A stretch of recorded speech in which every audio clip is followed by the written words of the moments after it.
Item hashtag SCP-057. Object Class Safe.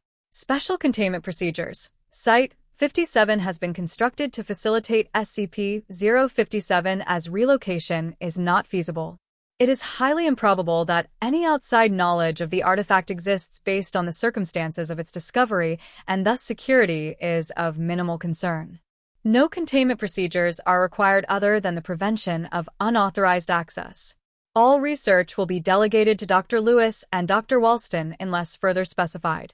Due to the irretrievability of those placed inside SCP-057, access will be granted with the approval of no fewer than two members of O5.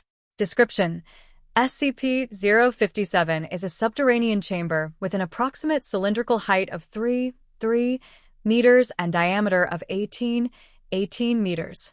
Artifact is comprised of impenetrable slate-colored stone. Inside the chamber are dozens of parallelepiped monoliths extending from floor to ceiling that slide in various directions while SCP-057 is active.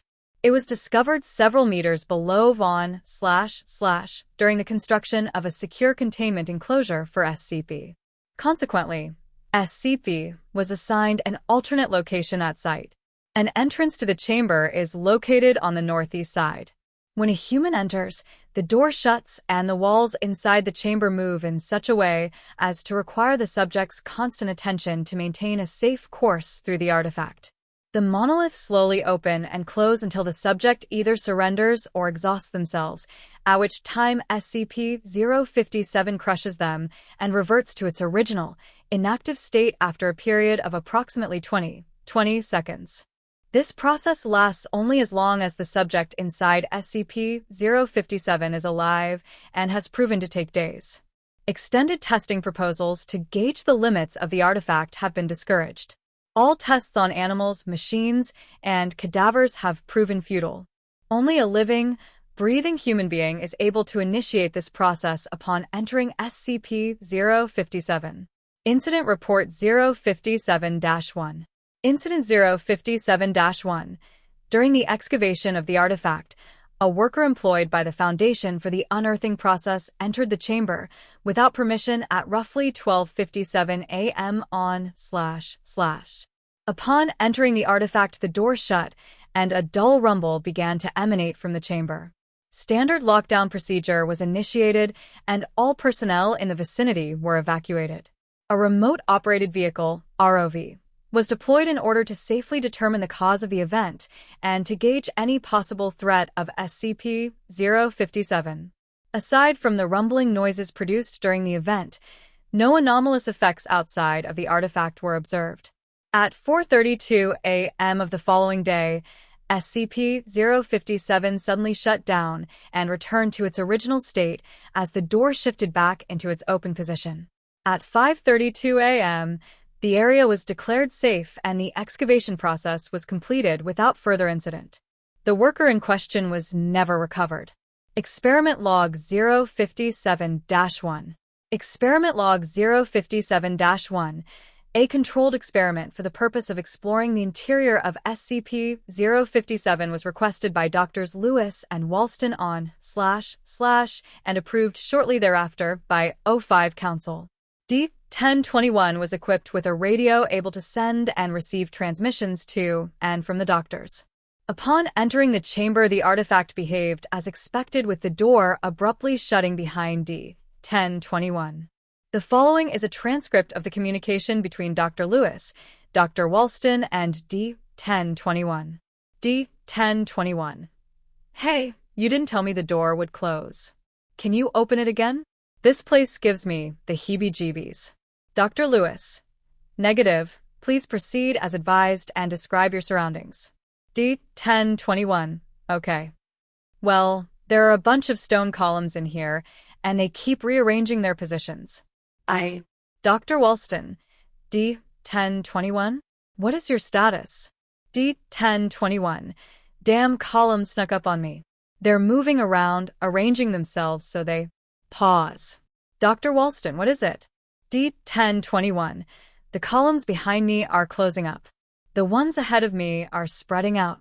I don't like this. Inaudible. Can't see the door anymore. Dr. Lewis, stay calm. Move with the columns, and you'll be fine. D-1021. If I stand still, they'll crush me. I have to keep moving, or they'll crush me. 17 seconds of silence. How long am I going to be in here? Dr. Walston. It'll be over soon. You're doing fine. Just keep moving. D-1021. But what if I'm trapped in here? D-1021 begins to hyperventilate. I'm trapped, and they're going to crush me, and… Dr. Lewis. D1. Hey, listen. Get a hold of yourself. The columns will eventually lead you to an exit. Please relax and continue. Subject calms down noticeably. D-1021. So there's an exit? Thank God. I was scared there for a second that I'd never superfluous dialogue expunged. Dr. Walston. Yep, keep it up and you'll be right as rain. You're doing a great job. You'll have no trouble making parole once this is over. The experiment continues without incident for another 41 minutes. At this point, D-1021 becomes noticeably distressed again. D-1021, I saw how big this place is from the outside. Am I going in a circle? Dr. Lewis, negative. Continue to proceed through the opening columns. You should find the exit. D-1021. There is no fucking exit. You bastard sons of bitches trapped me in here, and now I'm fucking trapped. Subject begins to hyperventilate again. Dr. Walston. You are not trapped. D-1021. Continue to the exit, or you will be forced to… D-1021. Forced to what? There's nothing you can do to me. I'm gonna fucking die. I'm gonna die. Dr. Lewis. D-1-0-2-1. Panicking will only exacerbate your situation. Focus. D-1021 breaks into tears. He continues to cry for the next two hours as he makes his way through the columns and does not reply to any questions. Eventually, the crying ceases. D-1021. So this is it. Deep exhalation. I'm gonna die. I guess I'll just stop and close my eyes. Maybe it won't be so bad. Several minutes of silence. I can't. D-1021 continues to repeat this for several minutes. Eventually, he trails off and falls silent. Dr. Walston. D-1021? D-1021 stops in his tracks, breathing slowly but heavily. Faint sobbing is audible. Dr. Walston. D-1021. Proceed through the room as advised. D-1021. D-1021's gentle sobbing abruptly cuts off. Brief, loud cracking and snapping sounds are heard before the transmission is lost. Strangely, D-1021 did not report any sightings of the remains of the excavation worker lost in Event 057-1.